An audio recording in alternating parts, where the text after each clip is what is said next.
Hello and welcome to the John Ark Show. Today's episode is called The World's Largest Involuntary Real Estate Fire Sale. Before we begin, I want to encourage you to subscribe to our channel for free. You can also like, comment, and follow us. We're going to have a lot of great celebrity interviews coming up, so make sure to click on that notification bell so you could be notified every time we upload a new episode. Also, we ask that you post a link to today's show on all your social media to help get the word out.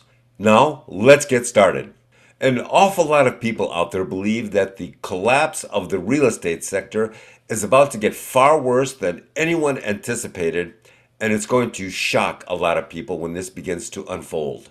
Some people believe that if only we could get the interest rates back down again to a reasonable number, then things would get much better. They actually believe that the homes are going to start selling fast again, and that the angels would start singing and everything would be fine and fun and we could all go back to make a great living for ourselves and our children. That would be great, and I'm all for that possibility if it were indeed a possibility. But let me tell you what we see happening. In California now, they are legislatively stripping away zoning laws so that people with larger yards can build as many homes and ADUs on their property as they like.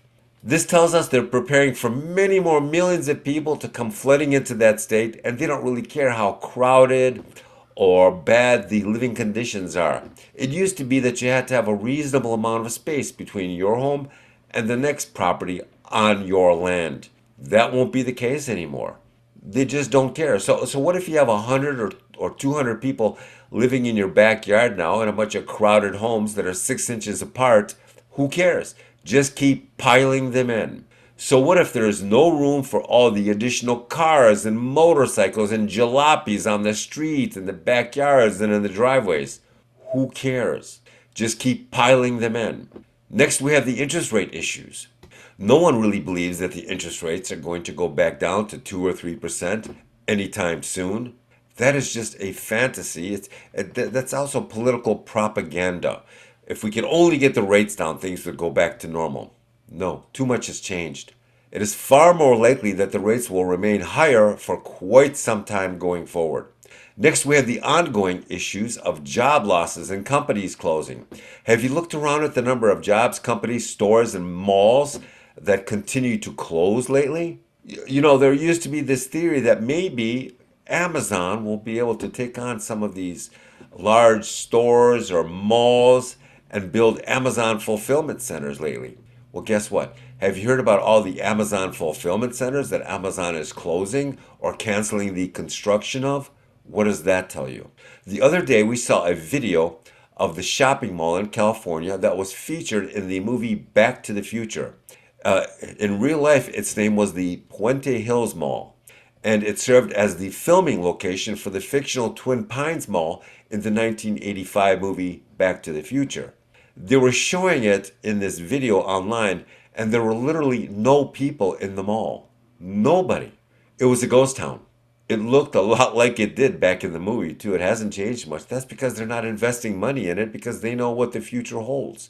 And the future probably holds a wrecking ball, a total empty and depressing shell of the past. I suspect that they probably can't even give store locations away in that mall anymore, and I wouldn't be surprised if that mall got the wrecking ball sometime in the future. Same problem with commercial property, only it's getting worse every day. Every month now we hear about commercial office space all across the country that's being sold for, or I should say auctioned off for 10 to 20 cents on the dollar.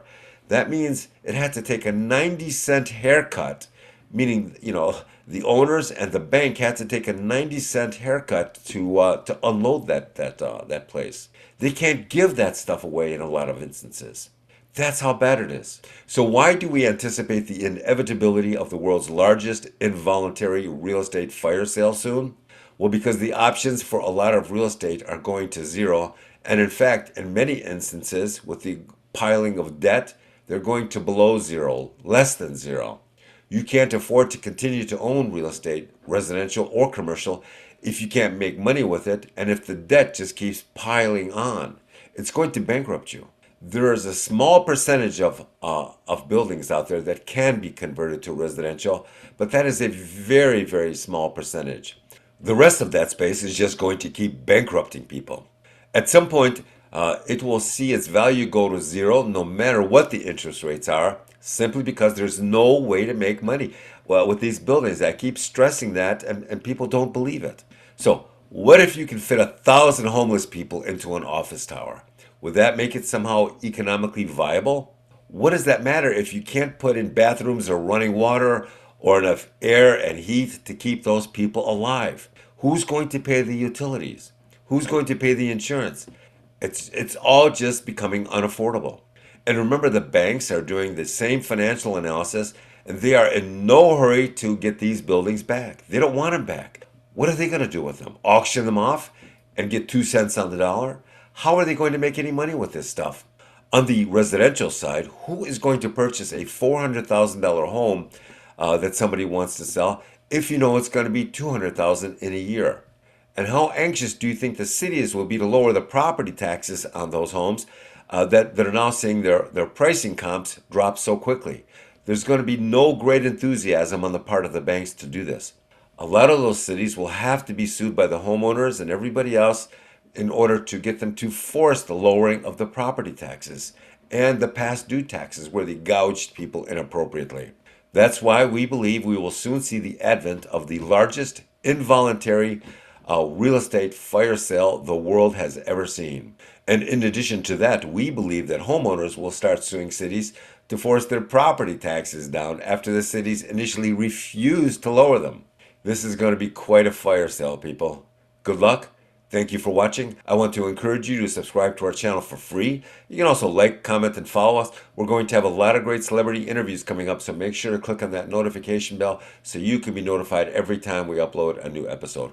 Also, we ask that you post a link to today's show on all your social media to help spread the word. Thank you, and we shall talk to you soon.